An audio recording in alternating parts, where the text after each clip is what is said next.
Fam Sorbo here for the Accidental Homeschooler. Welcome. Today, we're going to talk about the U.S. Constitution. I had Doug Scheidegger message me, I think on Facebook, and he asked about the U.S. Constitution. I think I put it out there, what would you like to have me talk about? He said, nobody understands its meaning and power. Boy, ain't that the truth. So I'll just briefly say, you know, we've all enjoyed sort of watching those silly videos with the kids on spring break and they don't know who the president or the vice president or the, you know, they don't know the Secretary of State or they don't know how many branches of government. They don't know what the branches of government do. I always find those videos so horrifying, so disconcerting. These people vote. They vote and they have no idea what job they're filling. Does it make sense? Like, when a candidate runs for office, they are applying for a job. And we are hiring them to work for us. Are we actually evaluating candidates on that merit, on that basis, on those merits? I'm thinking we aren't. I mean, maybe I've got it wrong, but I think that, yeah, I don't think we are. So how do you teach the U.S. Constitution? How do you teach it? It's funny. You teach it the same way you teach the Bible. Well, how do you teach the Bible? Yeah, there's a really good book for that. It's called the Bible. So how do you teach the U.S. Constitution? First thing you do is pull it out and read it. Yes, I know, it's written in cursive, but it's only like, I don't know, it's a very short document. We've read it several times through. I can't remember exactly how long it is. You just read it through. And then, oh, there are parts that don't make sense. So go get an annotated version. So go get some literature that explains the U.S. Constitution and the Bill of Rights. And then you go and you research the individuals who created those two documents. You do some research on them, you read about them. How does anybody pursue history? You read about the people that created it. How do you pursue the history of a document that is so important? And it is important. It is ultimately important because it is the thing that secures your freedom, secures your prosperity. If you own anything right now, Constitution is the only thing standing in the way of your thing and the government.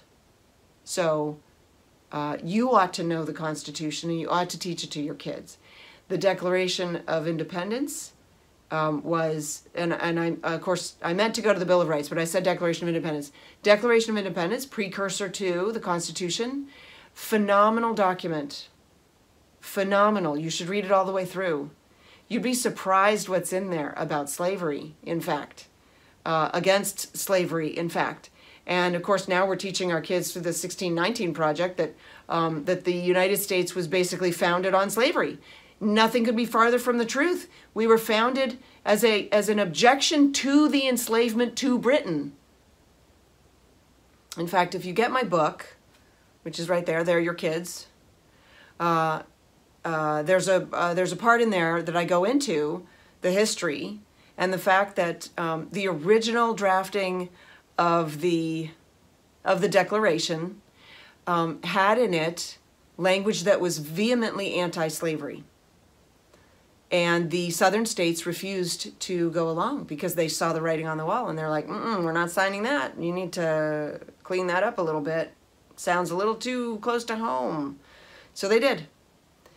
But you can, and for that reason, you cannot say that this nation was simply founded on slavery. Yes, there were slavers who were part of the founding of the nation.